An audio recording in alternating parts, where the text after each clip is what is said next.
Watching. तो जैसे कि हमने MDCAT complete road map of the biology and physics discuss कर लिया था, तो आप सबकी डिमांड पर अब केमिस्ट्री का कंप्लीट रोड मैप भी हम इस वीडियो में डिस्कस करने जा रहे हैं। तो वीडियो स्टार्ट होने से पहले अगर चैनल पर न्यू है तो चैनल को सब्सक्राइब लाजमी करें, वीडियो को लाइक करें और शेयर करें, ठीक है। तो अब हम केमिस्ट्री का ये जो एमडी कैट केमिस्ट्री है इसका रोड मैप डिस्कस कर लेते हैं। तो देखिए, जैसे कि आप सबको पता है कि एमडी कैट में केमिस्ट्री भी एक मेजर पार्ट है, ठीक है। जैसे कि बायोलॉजी है, ये तो पता है सबको बायोलॉजी कितनी इंपॉर्टेंट है, और साथ केमिस्ट्री भी, ठीक है। केमिस्ट्री जो है बायोलॉजी का सेकंड हैंड है, ठीक है। तो देखिए, केमिस्ट्री भी उतनी ही इंपॉर्टेंट है जितने कि बाकी सब्जेक्ट्स, और इसका वेटेज फिजिक्स से ज़्यादा है, ठीक है। तो इसका जो वेटेज है और इसमें आपने कंप्लीट फुल मार्क्स कैसे गेन करने हैं उसको भी हम डिस्कस करेंगे। फर्स्ट ऑफ ऑल वेटेज देखते हैं, तो इसका 25% वेटेज है। ये तो बहुत अच्छी बात कर दी है। देखो, 25% कोई कम नहीं होते, 25% बहुत ज़्यादा हैं। अगर आप मेरिट पर आना चाहते हो, अगर अपने ड्रीम मेडिकल कॉलेज में एडमिशन लेना चाहते हो, ठीक है, बिकॉज मेरिट आजकल बहुत ज़्यादा हाई जा रहा है, तो इस वजह से 25% को कभी कम मत समझना और केमिस्ट्री को कभी भी हल्का मत लेना। और मुझे पता है काफ़ी स्टूडेंट इसको हल्का नहीं भी लेते, बट कुछ ओवर कॉन्फिडेंस कर जाते हैं कि केमिस्ट्री जस्ट रिएक्शंस हैं, ऑर्गेनिक ये वो तो हम आराम से कर लेंगे, लेकिन जब करने की बारी आती है तो उन्हें पता चलता है कि केमिस्ट्री कितना हैवी सब्जेक्ट है। तो देखिए, इसमें टोटल एमसीक्यू जो हैं वो 45 होते हैं, और इसके लिए मैं तुम लोगों को टाइम दूंगी 35 मिनट्स फॉर प्रैक्टिस।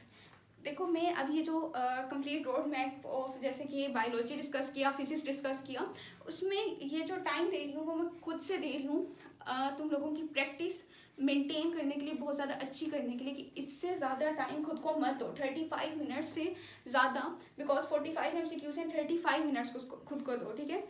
तो अगर ये टाइम कम लग रहा है, फिर से वही बात कि एएमसी वालों को देख लेना, एएमसी वालों का टाइम बहुत कम होता है। तो साथ देखो, इसका जो है 35 मिनट्स टाइम इसमें करो, क्योंकि फिर काफ़ी स्टूडेंट्स का मसला होता है कि हमारा टाइम मैनेजमेंट नहीं हो पाया था। और इसमें बाकी में देखिए रिएक्शंस वगैरह होते हैं, तो इसमें कोशिश करें कि आप कम टाइम में इसको हर एमसीक्यूज को सॉल्व कर पाएँ।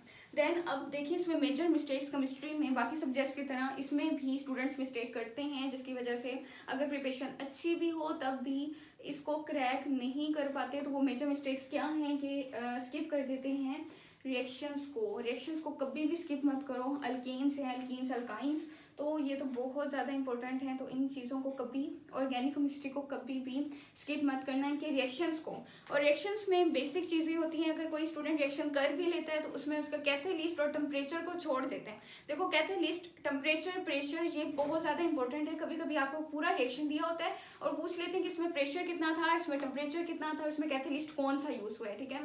तो एल्यूमिनियम था, सिलिकॉन, ईच एंड एवरी जो भी था, ठीक है। तो वो जो है आपने रिएक्शन को कम्प्लीटली इसकी प्रैक्टिस करती हैं बहुत अच्छे से, कभी स्किप नहीं करना। और लेकिन एक और मेजर मिस्टेक जो अब केमिस्ट्री में कर जाते हैं काफ़ी स्टूडेंट्स, जैसे कि सेकंड ईयर केमिस्ट्री आप लोगों को पता है कि ऑर्गेनिक पर बेस है एंड इनऑर्गेनिक भी पार्ट है, बट बहुत कम, ठीक है। तो काफ़ी स्टूडेंट्स को लगता है कि सारा जो हमारा एमडी कैट का टेस्ट है वो ऑर्गेनिक में से ही बनेगा, तो ऑर्गेनिक कर लेते हैं या फिर ऑर्गेनिक की कुछ डेफिनेशंस कर लेते हैं, उसके बेसिक ले लेते हैं। लेकिन नहीं, ऐसा नहीं है कि आपका सारा का सारा ही आपका सेकंड ईयर से बनेगा ऑर्गेनिक में से, नहीं। आपका कुछ फर्स्ट ईयर में से भी बनना है, इनऑर्गेनिक में से भी बनना है, तो उसको भी अच्छे से करो।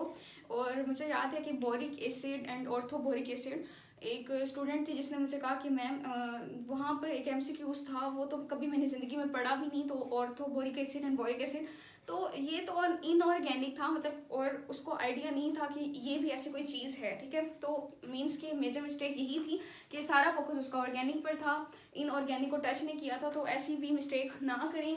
देन आपके पास है, स्टार्ट हमेशा बेसिक से लें, टॉपर या डिफ़िकल्ट लेवल से नहीं। जैसे कि आप सबको पता है कि 3 लेवल्स आपके होते हैं एमडी कैट में, एक easy level, moderate level and difficulty level. Preparation के लिए भी 3 लेवल्स ही होते हैं, वो अलग बात है, आप लोगों को किसी ने बताया नहीं होगा या फिर आइडिया नहीं होगा इसके अकॉर्डिंग कि आपने प्रिपरेशन सबसे पहले फर्स्ट मंथ में इजी लेवल की करनी है, सेकंड लेवल में मॉडरेट लेवल की करनी है, और थर्ड लेवल में आपने डिफ़िकल्ट लेवल की करनी है। मतलब अगर एक चैप्टर है उसके 3 लेक्चर्स लेने पड़ेंगे, एक easy lecture, then moderate lecture and difficult lecture, तभी जाकर MTCAT क्रैक हो सकेगा, ठीक है। देन आपको जो है बेसिक कंसेप्ट सीरीज़ मिल जाएंगी अटैक कोचिंग में। इसके जो बेसिक जितने भी लेक्चर्स हैं, इसके जितने भी चैप्टर्स हैं, तो 20 चैप्टर्स हैं आपके, सॉरी MTCAT बायोलॉजी नो, इसमें आपका है केमिस्ट्री। तो केमिस्ट्री में जो है आपके first year and second year से एक तो आने वाली है, ये तो सबको पता है, और साथ इसके 20 चैप्टर्स हैं। तो इसको चैप्टर्स का नेम देती हूँ, उसके अंदर जो है वो टॉपिक्स हैं, ठीक है। लेकिन अगर आपको ज़्यादा इजी अपने माइंड को बताना है तो इसको ये सोचो कि 20 टॉपिक्स हैं जस्ट, और उसके अंदर पॉइंट्स बना लो कि ये टॉपिक्स जो अंदर उसके टॉपिक्स हैं उसको पॉइंट्स का नेम दे दो, ठीक है। देन इसमें तो 20 चैप्टर्स हैं, हर चैप्टर की अलग शॉर्ट फॉर्म में वीडियो मिल जाएगी उसके बेसिक लेक्चर्स की, ठीक है। तो उसको कभी स्किप मत करना और कनेक्टेड रहना उस चीज़ के लिए।